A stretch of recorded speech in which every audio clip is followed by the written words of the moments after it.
पल्पसा क्याफेको 24औं अध्याय।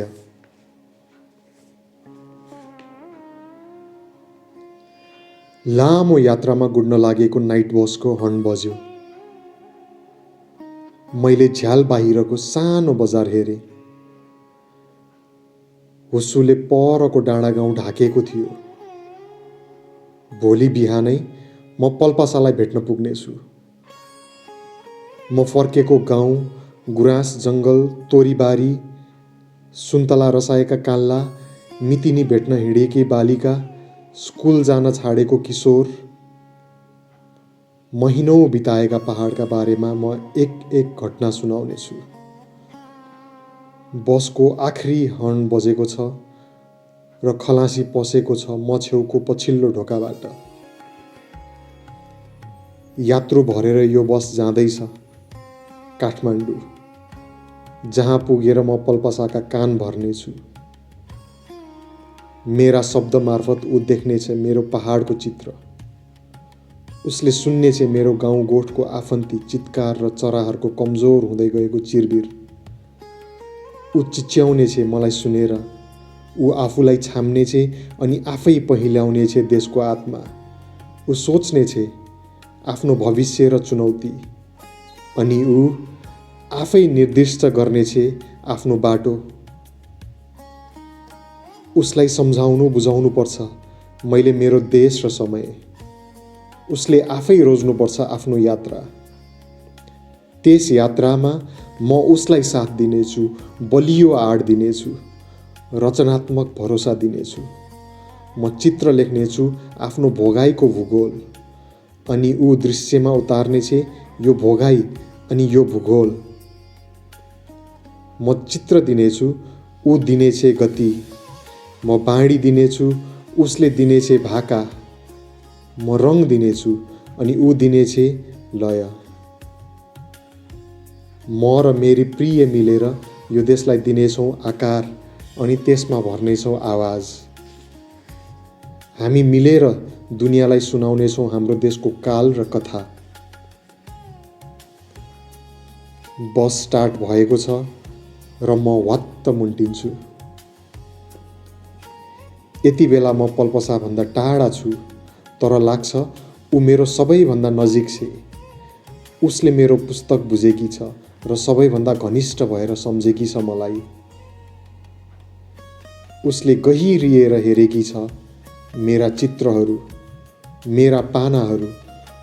उसका कल्पना र अनुभूति गाँसिएका छन् मेरो पुस्तकमा, जहाँ म आशै आशाको मुहान देख्छु। ऊ हाँसेकी छ कैयौँपल्ट मेरा चित्रहरूमा, जहाँ म उसको हाँसोको भाषामा समाजप्रति प्रेमको भावना पाउँछु। उसले मेरो पुस्तकलाई प्रेम गरेकी छ र मलाई स्पर्श गरेकी छ। उसले बुझ्नेछ मलाई र म गुज्रेको समयलाई। मैले टेकेको भूगोललाई उसले प्रेम गर्नेछ। मेरो कलालाई उसले उत्तिकै स्नेह गरेकी छे भने मेरा चित्रहरूका रेखा उसले ठम्म्याउनेछ।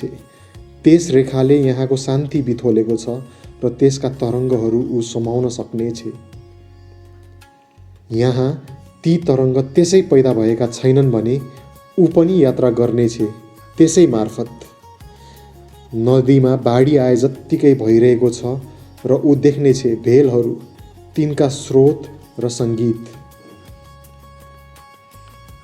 मैले चिनेकी पल्पसा अब मसँग सहयात्रा गर्नेछ। यो लहरमा जहाँ गाउँका गाउँ बहकिरहेका छन्। मैले आफ्नो चित्र पुस्तकबाट आर्जन गरेको छु एउटी पारखी, जसले मेरो रचनाको अन्तस्करण चियाएकी छ र मलाई आफूमा आकर्षित गरेकी छ। हामी अब अगाडि साथै हिँड्नेछौँ, जहाँ म आफ्नो घनिष्ठ साथीलाई सेलाएर फर्केको छु। अब म त्यस मित्रताबाट मुक्त भएको छु र त्यसलाई शून्यमा राखेर फर्किएको छु। म कहाँबाट आएको हुँ भन्ने बुझेको साथी छ भने यात्रा त्यसै प्रियकर हुनेछ। म बादलै बादलको बाटो अपत्यारिला दृश्य भोगेर फर्किएको छु र चाहन्छु ती बादलमा भरिएका बुट्टा आफ्नी प्रियलाई देखाउन। ऊ मेरो मनमा प्रवेश गरेकी छ र मैले तय गरेको बादल यात्रा उसैले राम्ररी बुझ्न सक्नेछ।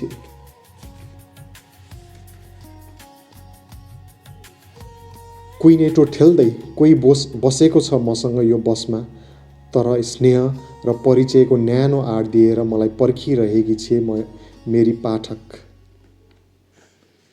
नमस्कार। मेरो आडकी यात्रुको अनुहार अँध्यारामा म ठम्ब्याउन सक्दिनँ, तर परिचित आवाज सुन्छु। चिन्नु भएन? चिनिन त भन्छु र आफ्नो छिमेकी शरीर हेर्छु। एउटा आकृति मन्द मुस्कानले मसँग बोल्न थालेको छ। को हो भन्ने सोच्दा नसोच्दै मेरो ओठ चिप्लिन्छन्। पल्पसा? बाफ रे, ऊ भन्छे। तपाईसँग यहाँ यतिका महिनापछि भेट हुन लेखेको रहेछ। म चित खाएँ। कस्तो छ तपाईलाई? म आफैलाई पत्यार छैन कहाँबाट के देख्दैछु यहाँ आइपुगेको छु। म भन्छु, तर तिमीलाई यहाँ भेटेर पत्याउनै सकिरहेको छैन। अचानक हराउनुभयो तपाईँ, उसले गुनासो गरी। चित्रकारहरू यस्तै हुन्छन् जस्तो लाग्न थाल्यो बिस्तारै। म तपाईँलाई बिर्सदै जान सजिलो मान्दै गएँ।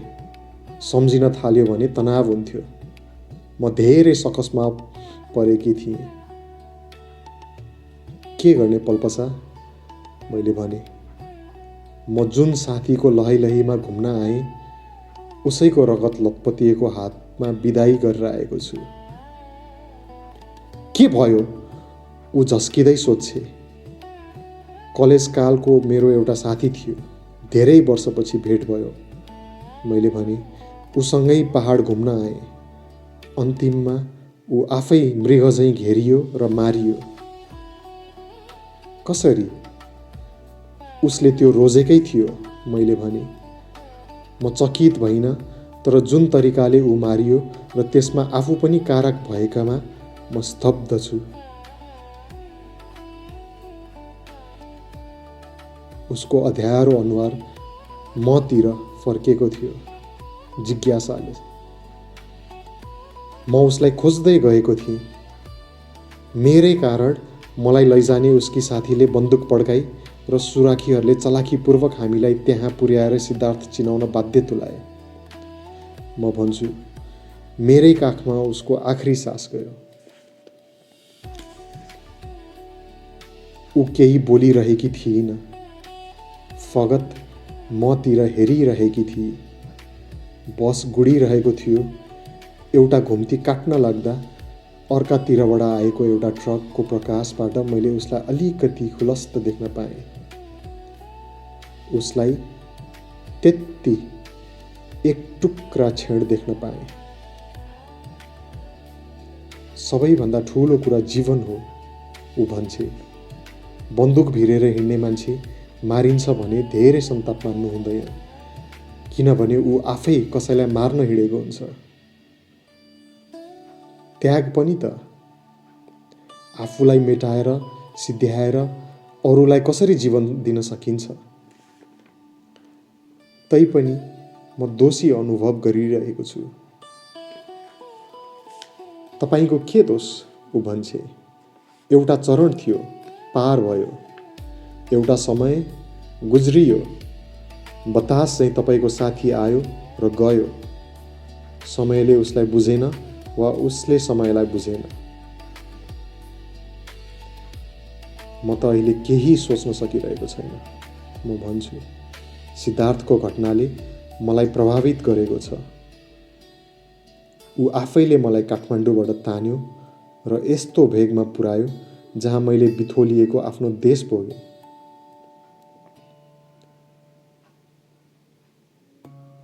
चित्रकारको रूपमा तपाईलाई त राम्रै अनुभव भयो नि, ऊ भन्छे। बचेर आएँ, धन्य छ। तिमी यहाँ कसरी? म सोध्छु। मैले तपाईँलाई भनेकै थिएँ, ऊ भन्छे। म डकुमेन्ट्री फिल्म बनाउन चाहन्छु। अनि खिच्दै हिँडेकी थिएँ। के जान पाइन? कहाँ? सदरमुकाममा सुरक्षाकर्मीले गाउँ नजान सुझाव दिए। उसले भनी, तैपनि मैले ढिपी कसे, तर केही बेर हिँड्नासाथ झ्याप्प मान्छेहरू आए। अनि तिनले ओहो मलाई 3 पुस्ते सोधपुछ गरेर हैरान पारे। झोला खान तलासी लिए, अनुमति नलिई किन आएको भनेर हप्काए। मैले आफ्नो बेली विस्तार लगाएपछि कसैलाई सोध्नुपर्छ भनेर मेरो नाम र हुलिया लिएर गए। मलाई त्यहाँभन्दा केही पर 2 दिनसम्म एउटा घरमा बन्दी जस्तै बनाए। उसले भनी, गर्न त केही गरेनन्, तर मैले आफ्नो स्वतन्त्रता गुमाएँ भन्नाले अन्त्यमा तपाईँ जान पाउनुहुन्न भनेर फर्काइदिए। उसले भनी, म तिनीहरूको प्रवृत्तिप्रति क्रुद्ध छु। मैले यस्तो सोचेकी पनि थिइनँ। अचम्म, तिनले सारा गाउँलेलाई बन्धक जस्तै बनाएका छन्। कसैलाई आफ्नो अनुमति बेगर हिँडडुल गर्न दिँदैनन्। This is simply dictatorship. यस्तो खटनपटन उनीहरूले भोलि ल्याउन खोजेको व्यवस्थाको सङ्केत हो। बन्दुकको तुजुकमा मात्र त्यो आउन सक्छ, जनताको मतले होइन। मैले उसलाई फेरि गढेर हेरेँ। उसको मुन्द्री हल्लेको हुनुपर्छ। घरि मलाई हेर्थी, घरि मलाई नहेरेको म अनुभव गर्थेँ। ऊ तनावमा थिए, तर मलाई भेटेर न्यानो अनुभव गर्दै होली। अँध्यारो राजमार्ग यात्राका रात्रि बसहरू तीव्र आवाजले गुड्छन्, मानौ यो ओलम्पिक म्याराथन हो। चालकहरू आजकल एम्बुसमा परिएला भनेर थर्कमान हुन्छन्। नभए कहिले कुन बेलादेखि कता बन्द वा नाकाबन्दी सुरु हुन्छ भन्ने चिन्ताले तर्सिरहेका पनि हुन्छन्। त्यसैले उनीहरू जहिल्यै हतारमा हुन्छन्। लामो दूरीको रात्रि बस, त्यसमाथि नाना थरी अवरोधको सम्भावना। बसको एकोहोरो गुडाइले मलाई पल्पसासँग झ्याम्मिएर गफ गर्न दिएको छैन। घरिघरि बस घुम्दा वा उफ्रिँदा ऊ मसँग टाँसिन्छे। घरि म ऊतिर घचेटिन्छु, कहिले उफ्रिन्छु, कहिले बाङ्गिन्छु। ऊ पनि त्यसै गर्छे। हामी बीच एउटा शिष्ट दूरी छ, तर बसको गुडाइले हाम्रो मर्यादित दूरीलाई मेटिदिन्छ। म उसका औँला छुन चाहन्छु। बदलामा ऊ के गर्ली? ऊ भन्दै थिए। मैले सबैका आँखामा त्रास देखेँ। आफै त्रसितहरूले के गर्न सक्छन्? म क्यामेरा भिरेर हिँडेकी केटीसँग डराउने लाछीहरू। लाछीहरू? मैले उसको शब्द सापडी लिएर भने। ऊ राखिएकी थिए। क्यामेरासँग डराउनु भनेको तपाईँ आफै भन्नुहोस् न, के हो? कायरता। मैले सम्झाउन सकिनँ। उसले भनी, तिनीहरू सम्झिन तयार छैनन्। एक्लै आए कि? क्यामेरा मेरो साथी, उसले भनी। कहाँ कहाँ प्रयास गर्यो? कहाँ पाउनु? कता जान खोजेकी थियो? जहाँ क्यामेराले डोर्याउँछ, उसले भनी। तिमी उस्तै रहिछौ। तपाईँ मात्र फेरिनु भो। मैले तिमीलाई बिर्सेको छैन, मैले पनि। फुल फुले झैँ तपाईँ आउनुभयो, उसले भनी, र अर्को सिजनमा तपाईँ हराउनुभयो। सिजन फेरिएपछि म फेरि आएँ नि।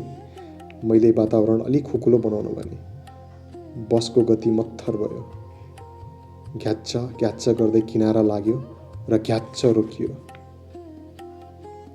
खलासी करायो हाम्रै छेउबाट, लोक पिसाब फेरौँ है। म उठ्न खोजेँ। कोही छैन अरू जाने? खलासीले फेरि चर्को बोल्यो। म तिमीलाई कति मिस गर्थेँ, साँधी छैन। म भन्छु र निस्कन्छु। उसको घुँडा ठेल्दै। ऊ निस्कन्न। केही यात्रु अझै छन् बसभित्र। उसले भनेको सुन्छु। म झन् तपाईँलाई कसरी बिर्सन सकूँ? हजुरआमा सधैँ तपाईँको कुरा गर्नुहुन्छ। मेरो सबै सन्ताप मेटिएको छ तिमीलाई यहाँ भेटेर भन्दै झर्छु। मेरो बोली सकिएको छैन। म तिमीलाई कति चाहन्छु भन्ने सायदै तिमीलाई थाहा होला। नजिकको झाडीतिर अरू यात्रु रहेछन्, उठी उठी पिसाब फेरिरहेका। म अलि टाढा जान्छु। बसको हर्न बज्छ, कस्तो हतारिएको। ए होइन, एउटा जिप उताबाट आइरहेको रहेछ। त्यसको आवाज रहेछ त्यो। त्यो जिप हाम्रो बस्नेर आइपुगेको रहेछ। हाम्रो बस बिस्तारै गुड्न थाल्छ। छिटो छिटो फर्किन के खोजेको हुन्छु, सपना देखेको जस्तो हुन्छ। एउटा भयानक आवाजले भुइँमा पछारिन्छु। मुन्टो सडकमा दोब्रिन्छ। मानिसको चित्कार कति विधि छ भने म आफूलाई छान्छु।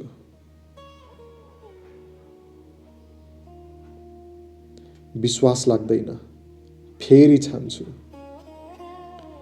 सडक पुरै बलेको छ उज्यालाले। भर्खर भएको विस्फोटनले म छल्याङ छुलुङ हुन्छु। आफूलाई कुल्चेर अरू भाग्न थालेपछि म पनि जुरुक्क उठ्छु। बस त वार वारी बलिरहेको छ। पल्पसा, म चिच्याउँछु। बसभित्र रहेका यात्रुको नमिठो चित्कारले मलाई लगभग पागल बनाउँछ। त्यसमा पल्पसाको स्वर पनि मिसिएको हुनुपर्छ। त्यो सोचेर म विमल हुन्छु। केही पनि गर्न नसकी पात झरेको रुख जस्तो म उभिरहन्छु। अरू केही सोच्न सक्दिनँ। अरू भागिरहेका छन्, तर म भाग्न पनि सक्दिनँ। डाँडातिर मसालको मुस्लो देखिन्छ र त्यो क्रमशः माथि माथि उक्लिँदै जान्छ। माथिबाट ती मसालधारीले बिछ्याएको धरापमा हाम्रै बस परेछ। जिप सुरक्षित भयो, जसबाट निस्केका हतियारधारी प्रहरीले तत्काल डाँडातिर फायरिङ गर्न थाले। हामी जो बचेका थियौँ, सबै जहाँ पुगेको हो त्यहीँ तत्काल रोकिन उर्दी सुरु भयो। मनेरी 2 जना यात्रु होस गुमाएर उत्ताना टाङ लगाइरहेका थिए। पल्पसा, म फेरि चिच्याउँछु। बसभित्र रहेका कोही पनि बचेनन्। कसरी बचुन्? चट्याङ परेको रुख चाहिँ त्यो बस हेर्दा हेर्दै खुम्चिन थाल्यो। आगो बलिरहेको थियो। त्यसको अस्थिपञ्जर कालो हुँदै गयो। मानिसको चित्कार बिलायो। बाहिर परेर बाँचेका सबैजना उधोमुन्टो गर्दै झुक्र्याउन थाले। भुर्र उडेको चरा झैँ मेरो सोचाइ, कल्पना, कामना सबै भङ्ग भएर गयो। म थरथरी काँपिरहेको थिएँ। म बाँचेको थिएँ किनभने म बसबाट निस्केँ। पल्पसा बिती किनभने ऊ बसबाट निस्किन। निस्किनु र ननिस्किनुको झिनो भेदले मेरो जीवन बचेको छ र उसको जीवन गएको छ। कुनै कारण छैन मेरो बचाइ र उसको मराइमा। म जीवन पाइरहेको छु र ऊ बिना कारण मृत्युवरण गर्न बाध्य भएकी छ। म न पुरुषार्थ गरेर बाँचेको हुँ, न ऊ कुनै कमजोरीवश। यो अपराध हो, कायरता हो। यहाँ तर्क र विवेक हराएको छ। म किन बाँच्दैछु र पल्पसा किन मरेकी छ? 1 सेकेन्डले बचियो। माथि फायरिङ गरिरहेको एउटा सुरक्षाकर्मीले अर्कोसँग भनेको सुने। बसले हेडलाइट नबालेको भए हामी पर्ने रहेछौँ। हाम्रो ड्राइभरले तत्काल बायाँ मोड्यो। ऊ भन्दै थियो, नत्र एम्बुसमा हामी पर्ने रहेछौँ। हाम्रो बसमा अघि भर्खर बत्ती बल्दा मैले एक झमक देख्न पाएको थिएँ पल्पसालाई। एक निमेष पनि राम्ररी छुट्याएर हेर्न पाइनँ। झरिहाले। त्यो आखिरी भेट रहेछ। उसका ती चम्किला आँखा, गोरो अनुहार। ओहो, म सम्झिरहन्छु, आँखा पुज्छु। आखिर किन म यही बस चढ्न पुगेँ जसमा पल्पसा पनि यात्रा गर्दै थिए? कसरी ऊ आइपुगी म चढेकै बसमा, जसले उसको जिन्दगीको पूर्णविराम लेखेको थियो? कसरी? म आजित हुन्छु सोच्दा सोच्दै। बिहान भरर पत्रकारहरू आइपुग्छन् अनगिन्ती क्यामेरासहित। खोला छेउ बिहानी सिरेटो चल्न थाले पनि मलाई हनहनी ज्वरो आए झैँ भइरहेको छ। काप्न छाडेको छैन। घाम उदाउँदा रातिको घटना सपना बनेर पुछिए हुन्थ्यो भन्ने लागिरहन्छ। तपाईँ कसरी बाँच्नुभयो? एउटा प्रश्न गर्छ। पिसाब फेर्न झरेको थिएँ, म काप्दै भन्छु। के देख्नुभयो? बस बलेको देखेँ। कसरी विस्फोट भयो? कसरी प्रहरी भ्यान जोगियो? अनगिन्ती प्रश्न गर्न थाल्छन्। बसमा तपाईँ एक्लै हुनुहुन्थ्यो? भिडको पछाडि उभिएको अर्को रिपोर्टरले सोद्धा म फेरि झस्किन्छु। तर के उसलाई यसको जवाफ दिउँ? किन दिउँ? मसँग सिटमा को थियो र ऊ मेरो को थिए भन्ने सार्वजनिक गर्नुको तुक छैन। म चुप लाग्छु। क्यामेराहरू मतिर तेर्सिरहेका छन्। म आँसु पुछिरहेको छु। आक्रमणकारीले कहाँबाट स्विच थिचेका होलान्? अर्को रिपोर्टर प्रश्न गर्छ। म बोल्दिनँ। केही भन्न सक्दिनँ। किनभने रातको अँध्यारामा माथि मसाल बलेको मात्र मैले देखेको थिएँ। केही बेर प्रहरी र आक्रमणकारी बीच फायरिङ चलेको थियो। सामसुम भइहाल्यो। तपाईँको कोही त थिएन बसमा? फेरि अर्कोले त्यही प्रश्न गर्छ। म चुप लाग्छु। बसभित्रका कसैलाई बचाउन सक्नु भएन? अर्को प्रश्न झटारो हान्न आइपुग्छ। तपाईँ के भन्नुहुन्छ? केही प्रतिक्रिया दिन चाहनुहुन्छ? प्रश्नहरू घेराबन्दीमा पारिरहन्छन्। म उभिरहेछु, निरुत्तर। जो मेरो जीवनमा उज्यालो छर्न आइरहेकी थिए, उही बिलाएकी छ। ओहो, म विश्वासै गर्न सक्दिनँ। पल्पसा मेरो जीवनको सबैभन्दा मिठो चित्र हुँदै थिए। उसका कल्पना मेरा सबैभन्दा प्रिय भावना हुँदै थिए। उसँगको यात्रा मेरो सुखद लक्ष्य हुँदै थियो। उही यी यहाँ मेरै सामु आगोको बाहुपासामा परेकी छ। उही समयको लपकामा विलीन हुन पुगेकी छ। म उभिरहेको छु जहाँ भर्खरै समयले घाइते पारेको दृश्य आफ्ना अगाडि ठूलो परीक्षा लिन तैनात छ। म बस्छु केही बेर, उठ्छु फेरि, उठिरहन्छु केही बेर, बस्छु फेरि।